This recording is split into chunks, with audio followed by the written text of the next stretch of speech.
Hello दोस्तों, कैसे हैं सब। मैं हिमांशु स्वागत करता हूं आप सबका आपके अपने चैनल कॉमिक वर्ल्ड पर। तो चलिए दोस्तों शुरू करते हैं। राज कॉमिक्स में नागराज का कॉमिक विशेषांक तक्षक का दूसरा भाग। तुमने जो दृश्य हमें दिखाया उससे ये तो प्रमाणित हो गया कि हम तूतन खामन के समय काल में आ गए हैं, परंतु तुम तूतन द्वारा भेजे हुए शत्रु नहीं हो, इसका क्या प्रमाण है। मेरे पास तुम तीनों पर वार करने लायक कोई शक्ति नहीं है नागराज, परंतु तूतन जिस योद्धा को तुम्हें खत्म करने के लिए भेजने वाला है उससे तुम तीनों का बचना मुश्किल होगा। अंधेरी दुनिया के खुदा अनुबिस का दूत शेज़्मो अपनी मंजीर से तुम दोनों का सिर तोड़ तुम्हारे रक्त का सेवन अपनी लाल मदिरा के साथ करेगा। शेज़्मो, तूतन के कहने पर अनुबिस ने इसे भेजा है। भा! परंतु सॉरी, मुझे मदिरा पान करने वालों से सख्त नफरत है शेज़्मो। मदिरा सिर्फ शरीर नहीं दिमाग को भी खोखला कर देती है। शेज़्मो पर किसी भी जीवित प्राणी के प्रहार का असर नहीं होता। मच्छर थाक! उफ, मेरा वार इसके आर पार निकल गया जैसे ये कोई त्रिआयामी आकृति हो, लेकिन इसके वार पूरी प्रचंडता से लग रहे हैं। नागरस्सी भी इसे नहीं बांध पा रही, पर कोई तो कमजोरी होगी शेज़्मो की। अफसोस, शेज़्मो की कोई कमजोरी नहीं, इसकी सिर्फ शक्तियां हैं। इसका सबसे बड़ा शक्ति स्रोत इसकी कमर में लटक रही मशकों में भरी मानव रक्त मिश्रित लाल मदिरा है। वाह, तुमने इसकी शक्ति बताते बताते कमजोरी बता दी। साय! बस अब देखना कि सिर्फ शेज़्मो का शरीर ही हमारे वारों से सुरक्षित है या उसकी मशकें भी। तुम्हारे वार इसकी मशकों को कोई नुकसान नहीं पहुंचा पाएंगे।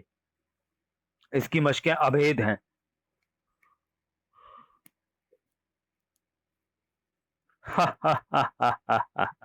तुम तीनों का रक्त पीने में मजा आएगा।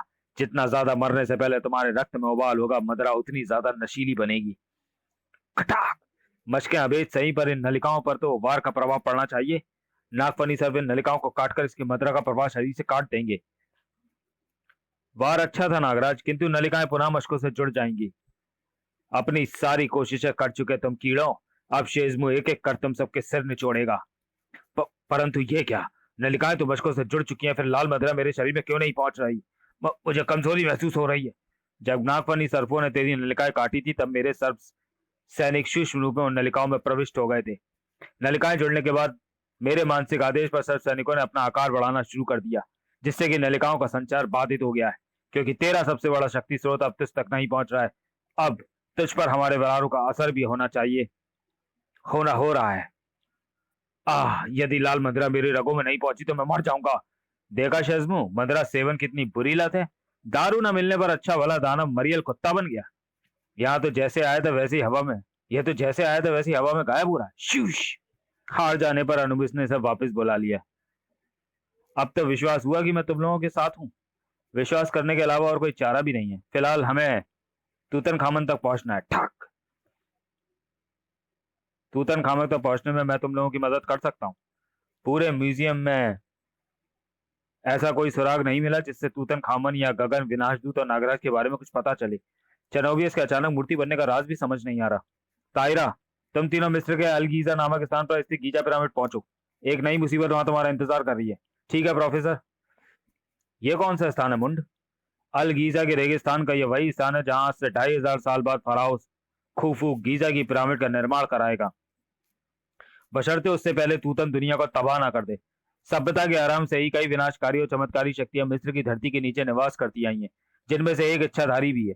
तूतन खामन ने इन इच्छाधारियों को अपना गुलाम बनाया है और अब वह इनका प्रयोग देवताओं को हराने के लिए करने वाला है। यानी अलगीजा की इस रेतीली धरती के नीचे तूतन के किसी गुलाम इच्छाधारी का वास है। कौन है वो इच्छाधारी। तुम लोगों की मौत है वह इच्छाधारी। गीजा में ही तुम्हारी कब्र बनाएगा तूतन खामन का दुर्दांत इच्छाधारी सेवक सर्पोपार। गए। यह है क्या भला।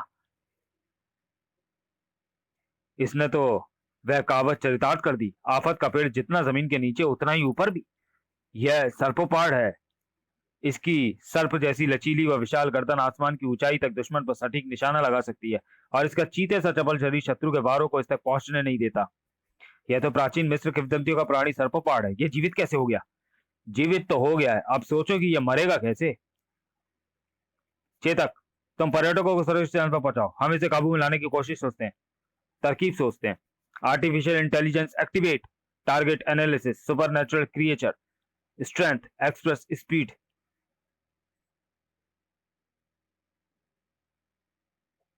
agility and super strength, potential weapon launchers containing sacred ashes, launchers activate। अभिमंत्रित भस्म युक्त रॉकेट्स जब इस सर्पोपाट से टकराएंगे तो इसे भी भस्म कर देंगे। बूम! जिस फुर्ती से कुलांचे भर रहा है, मुझे शक है कि रॉकेट्स अपने सही निशानों पर लगेंगे। टच! इसके सर्पमुख हमारे लिए सबसे बड़ा खतरा है, पहले इनका इलाज करना होगा। बूम! हमारे सम्मिलित वार भी इसे मामूली नुकसान पहुंचा पा रहे हैं। हमारे ज्यादातर वारों को ये छका रहा है। मेरी हरी अंगूठी की शक्ति इसका वर्चुअल प्रतिरूप तैयार कर सकती है। वर्चुअल प्रतिरूप हर मामले में असली के समान है। क्रंच! अफसोस गगन, तुम्हारा बनाया प्रतिरूप असली सर्पोपाड़ की शक्ति का सामना नहीं कर सका। लेकिन इतनी देर में मुझे इसके लिए यह तैयारी करने का मौका मिल गया। शानदार कंटक सर्पों की बनी लगाम। इसकी फुर्ती का सबसे बड़ा इलाज यही है, एक बार इसके पैर जमीन से उखड़ जाएं, काबू में आ जाएगा।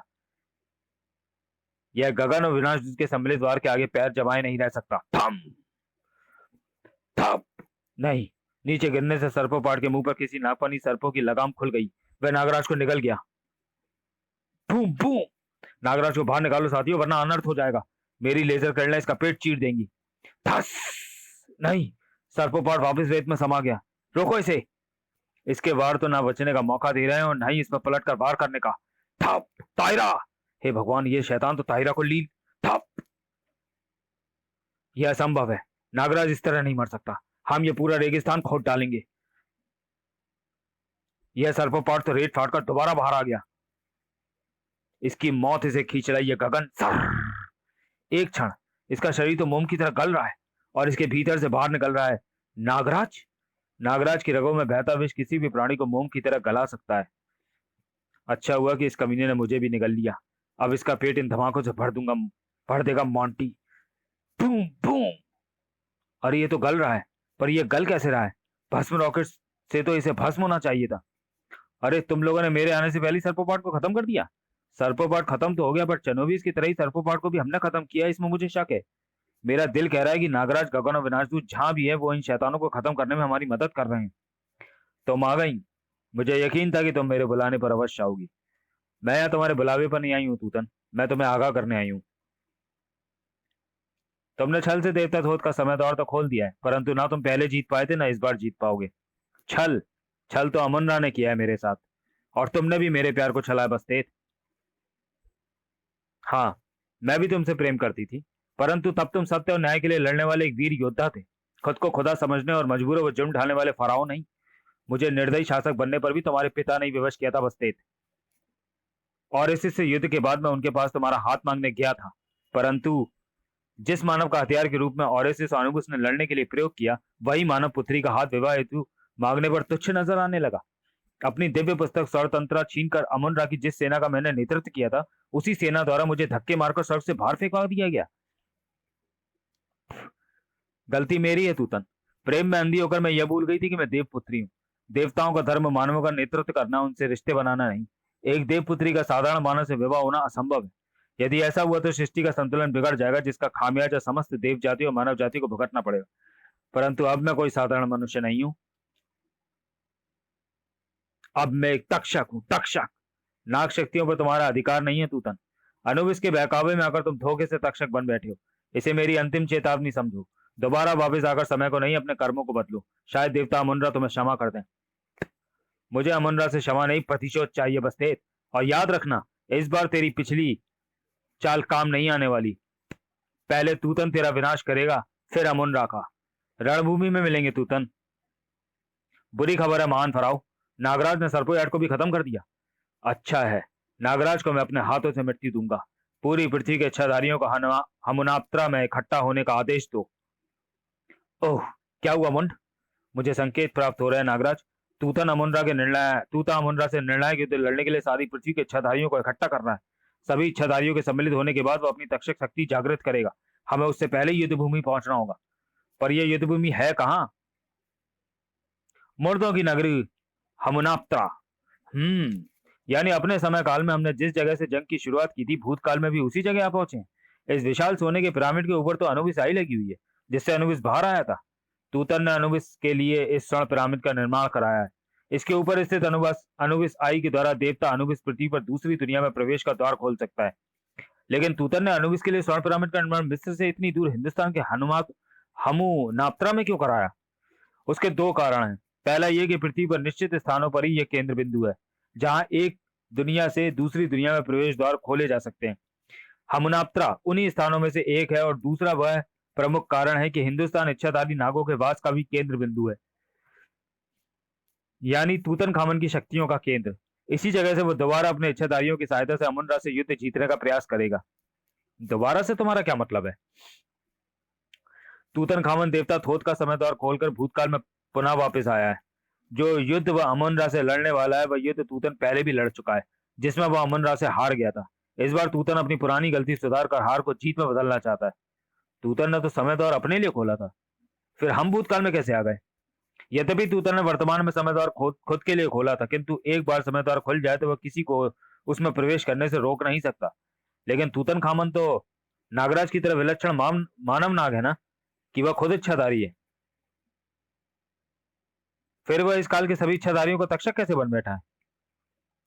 तुम तीनों के सभी सवालों का अंत तूतन इसी रणभूमि में करेगा।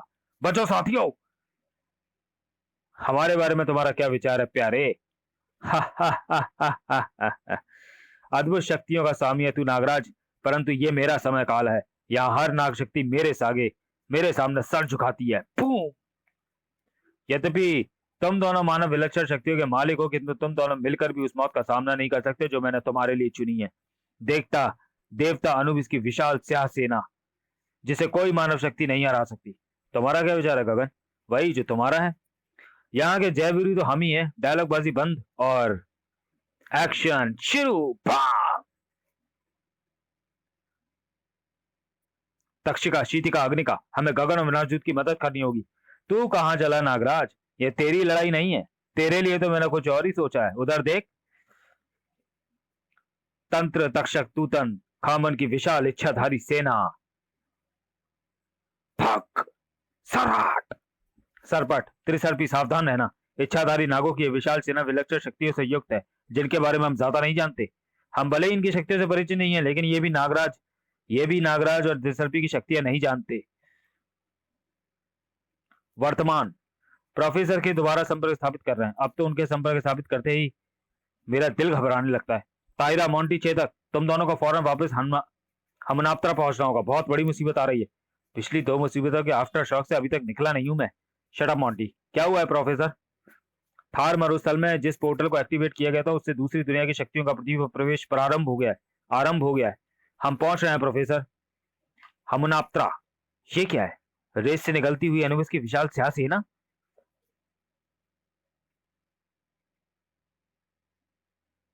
दुश्मन ज्यादा संख्या में हो तो एक फायदा है, निशाना लगाने की जरूरत नहीं पड़ती। बस आगे मून का ब्लास्ट पर ब्लास्ट किए जाओ।